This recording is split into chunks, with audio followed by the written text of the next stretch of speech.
Why do we have to have a month? The reason why is because it's people like you who don't understand why we really have it. The LGBTQ plus community has over half a calendar year. I don't like the flag. I think it's a piece of idiocy. I don't understand why it changes every bloody week. The gender-affirming care movement, Nazi, Auschwitz level awful. You shouldn't even be giving that airtime. He says loads of nonsense. Well, you say loads of nonsense. I don't deplatform you. How many men have ovaries? I have no idea, Piers. I'm not in that How situation. Many? No men have ovaries. Well, a lot of you on this panel believe that there is only one type of woman, which is cisgender women. Are there different it's types not of black included in the people? conversation. Or is black just black?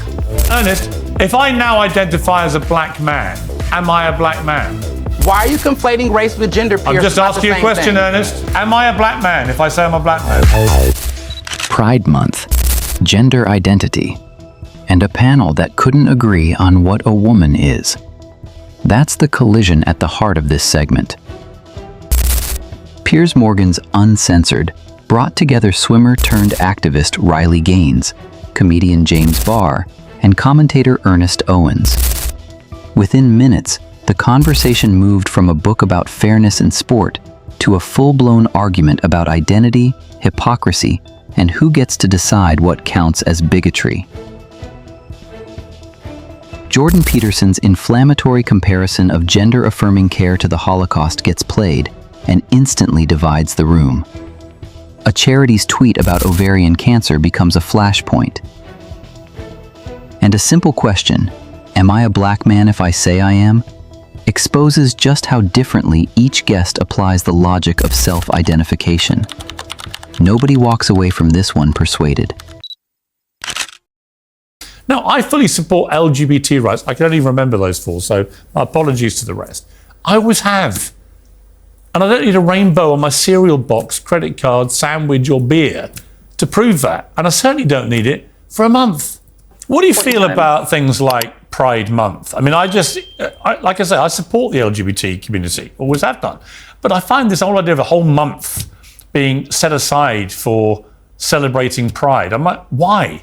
Why do we give one day to veterans of world wars and a month to gay people, for example? No harm intended on Mr. Barr here. I'm sure he'll be responding in kind to. But I have no issue with James and his sexuality. Thank you. But why do I have to celebrate it for a month? I should say no issue with yours, Piers. Well, yeah, but I would rather you didn't ram it down my throat all the time. There's no danger of that happening. But I just wanted to... But to be clear, there's no straight month, right? There's no celebration of my sexuality or ramming of anything down people's throats. But Riley, before we all lose the plot here... how do you feel about enforced virtue signalling, where if you don't go along with this, then you're kind of lambasted as a bigot? We see it in all sorts of different ways. And yeah, to your point, Piers, look, the Pride movement, it's not just one day, it's not just 1 month. The LGBTQ plus community has over half a calendar year in days. There's Trans Visibility Day, there's Asexual Awareness Day, there's Gender Fluid Day. I mean, I can't even keep up. And yeah, it's not even about that these days exist or that they're divisive, I think, in their true nature. The problem is, just as you said, the backlash, the risk, the threats that we face if we don't participate, or even if we dare to question this. And again, it's in every single realm of society. This has seemingly overtaken the public square. And I think the same sentiment you had, what people do behind closed doors, by all means, that's the beauty of living in America. In my case, that's the beauty of where we live. Of course. But I don't want it to cost my taxpayer dollars, and I don't want to be forced to support this, because as a Christian, I mean, I don't support it, but that doesn't mean I want to infringe on someone else's rights, just as I don't want my rights as a woman. Upon. Well, let me play a clip before we come to the rest of the pack. This is Jordan Peterson. I don't like the flag. I think it's a piece of idiocy. I don't understand why it changes every bloody week. And I think the surgery, the gender-affirming care movement, I think it is Nazi, Auschwitz level awful.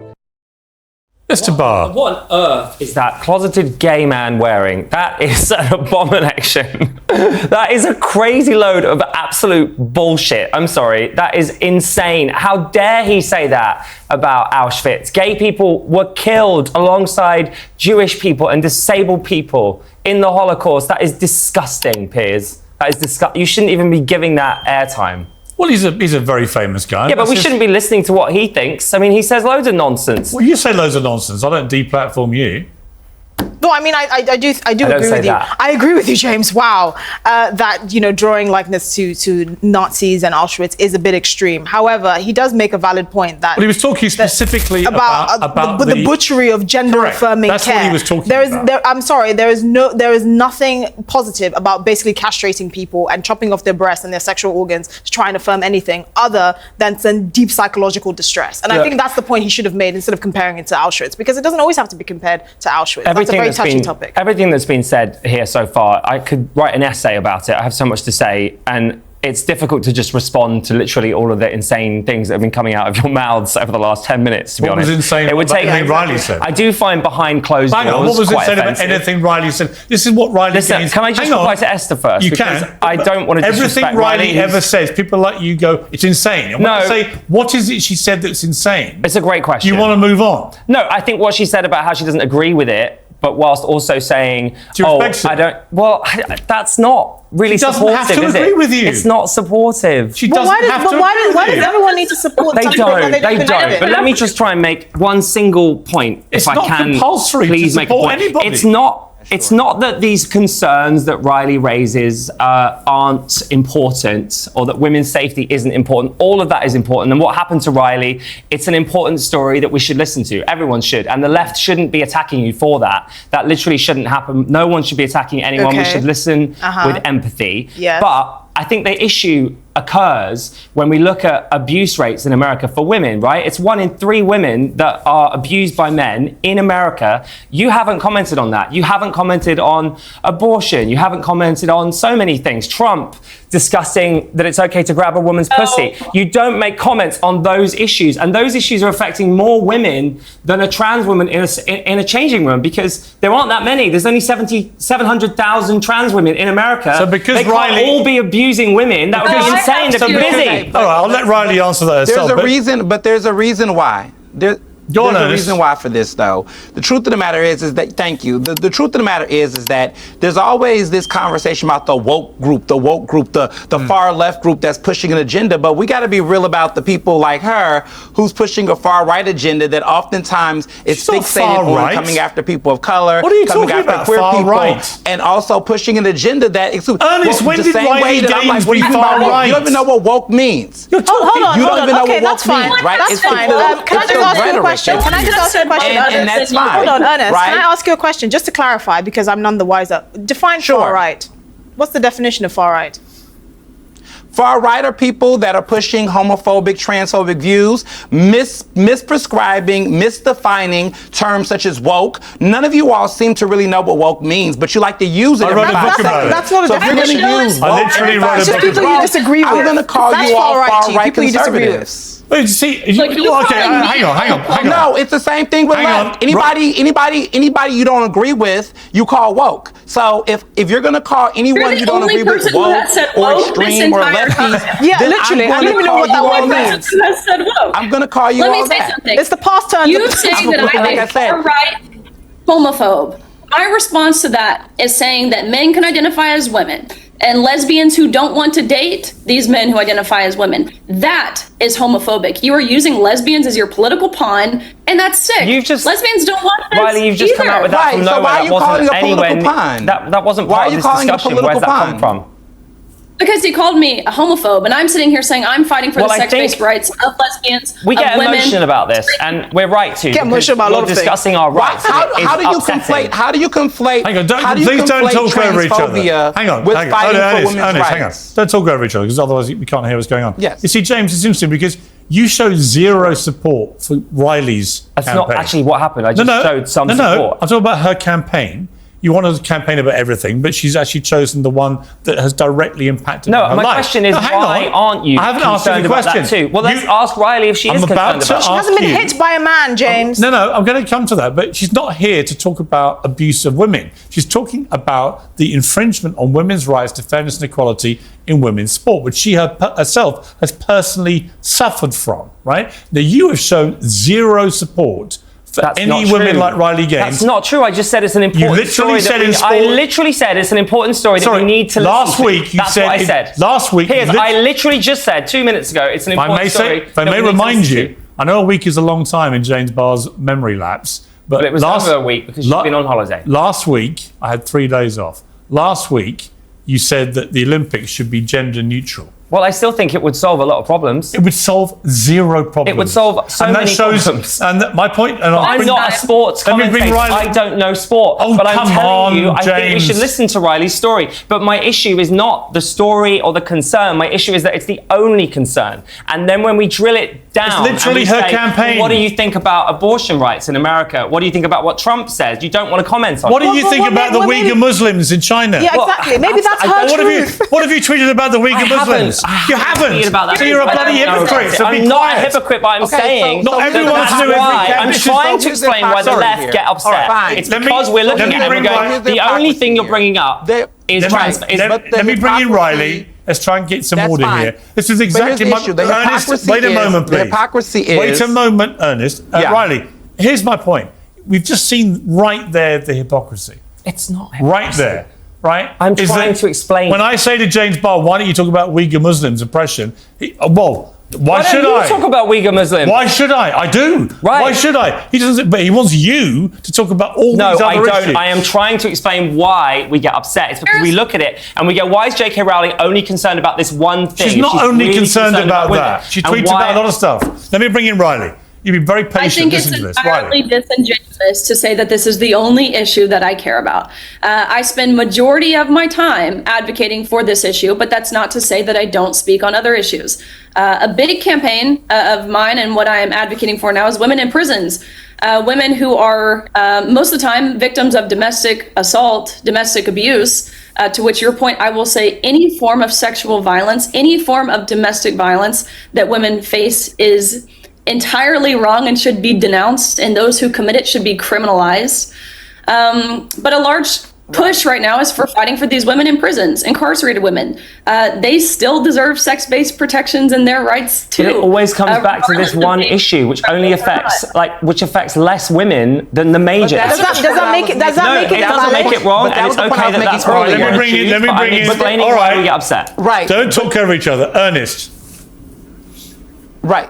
Yes. The point I'm making is that that's exactly the point I was trying to make earlier, is that while she cares about other issues that are very important, and I agree with her on several of those issues, she's being platformed only when it comes to particular issues that are divisive, that are transphobic, that do not show the full nuance of her explored interest. It's not transphobic to think 6'4" biological males should not be competing against women. With Pride Month? Why is this being conflated with Pride Month, Piers? Why?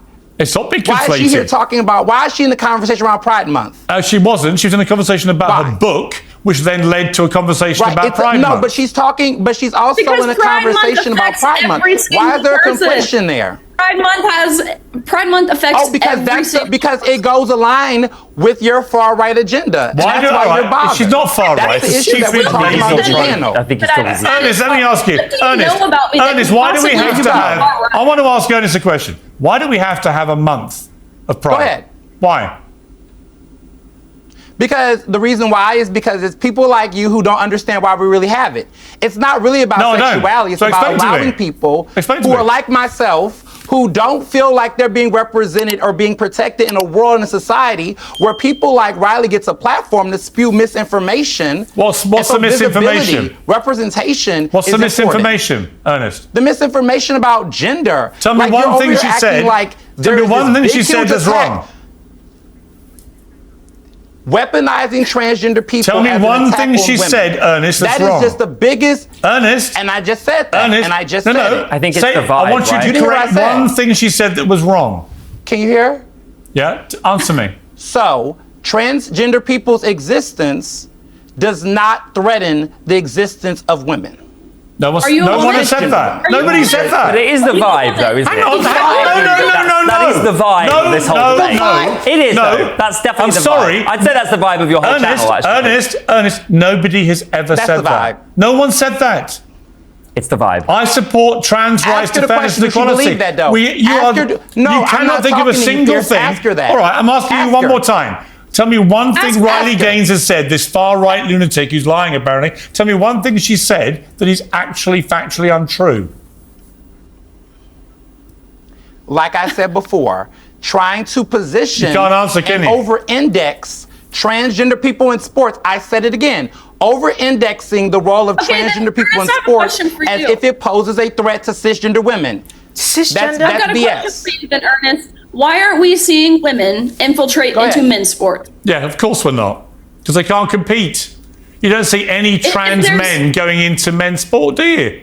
Because they can't. They'd lose. And I don't. Ernest, I'm trying to figure out what are you trying to say. There aren't. There are no trans men competing at a high level in men's sport. Women. It doesn't happen. No, it doesn't exist. trans women are not. No, I want to hear this. Trans women are she men. does not believe that transgender women are women. Because they're not. Right. And They're not. For the love of God, I think we should get into They are that, not. because honestly, And I find that offensive. please stop abusing women by calling us cisgender. Women are just women, right? Anything else So you can see how add she on said the abusing women? embellishments to it. So she does not. That She doesn't does make not you a consider woman. trans I can't believe women we have to have this women. You know where this conversation. takes you, Ernest? Abusing. Ernest. These are far. Ernest. These are far. These are What do you mean far right biological reality is Ernest, far you know right? where Is that it? Here's what Hey, is mine. Ernest, if I'm a transphobe, then you are a misogynist. Yeah, exactly. Complaining with Pride Month. That's complete nonsense. The Ovarian Cancer UK. So defending transgender women Ernest, and defending keep quiet for a women moment. overall is Ernest, putting please in a position stop to call it talking. misogyny. I'm reading something. I love you, Ernest. The Ovarian Cancer UK tweeted today. Love you too. Did you know that anyone with ovaries, regardless of gender identity, can be at risk for ovarian cancer? Let's raise awareness by asking, can men get ovarian cancer? James Barr, men can't get ovarian cancer because men don't have ovaries. What is a leading cancer charity doing asking this stupid question? What are you doing attacking a charity?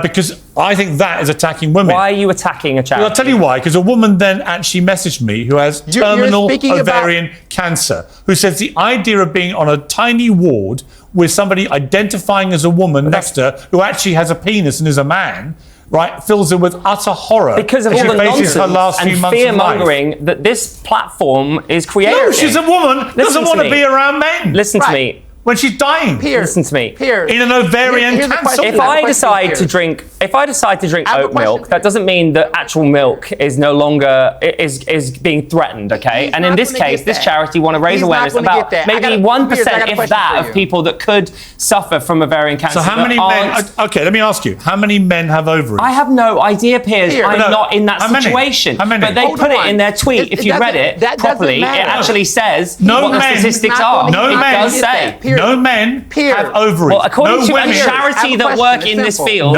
they do. Men so why don't you have take it up with the ovaries. charity? No women have penises. Well, according to the charity, who I think probably know more about ovaries than you do, because you aren't a woman, Piers. Neither am I. Don't. Sorry, look, you know so much about women. Your wife took a 2-week break from you, so I don't know why we're listening to you talking about women constantly. Can we just get back to the fact that they are trying to help someone? My wife did what, did you say? Didn't you have a sabbatical from each other? It was actually a lot longer than 2 weeks. Was it? Yeah. How long I recommend it warmly with us. I wouldn't mind one from you.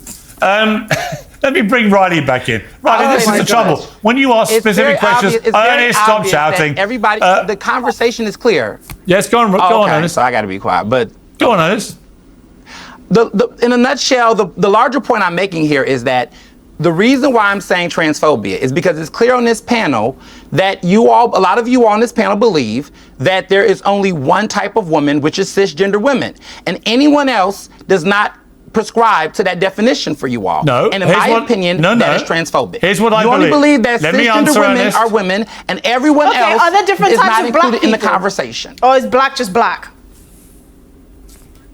It's called diaspora. That's because you don't know that? It's because black Caribbeans, is just Jamaicans. black. Just like there's no such thing as cisgender and transgender. There are just women. You can embellish your titles whatever you want. Why are you conflating and walk down race the with street gender? in a Let me ask you this, Ernest. Ernest, let me ask you this. Why are you conflating race with gender? Hang on, don't all shout. Ernest, let me ask you this.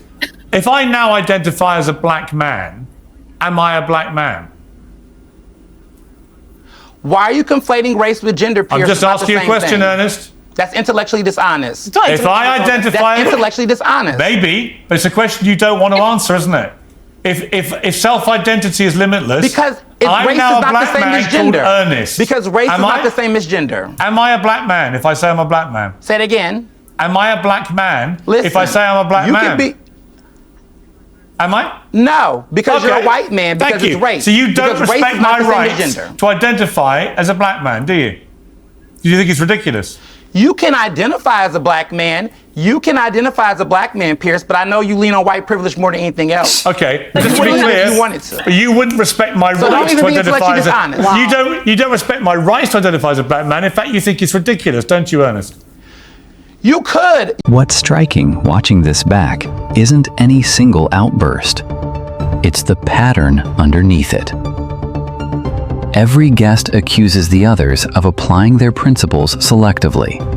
Riley Gaines is pressed on why she speaks about trans athletes, but not other women's issues. Ernest Owens is pressed on why he defends self-identification for gender, but rejects it for race. James Barr is asked why platforming extreme rhetoric is fine when it targets one group, but not another. Nobody quite answers the question put to them directly. They redirect it back at whoever asked.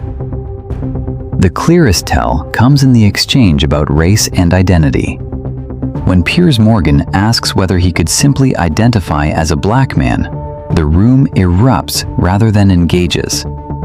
That refusal to sit with an uncomfortable hypothetical says more than the shouting that follows it. What this debate really shows is a familiar rhythm in these panel formats. Strong opinions, real personal stakes, and very little space for anyone to actually change their mind. The heat is genuine. The light is harder to find. So the question worth asking isn't who won this exchange. It's whether debates structured this way were ever built to produce anything else.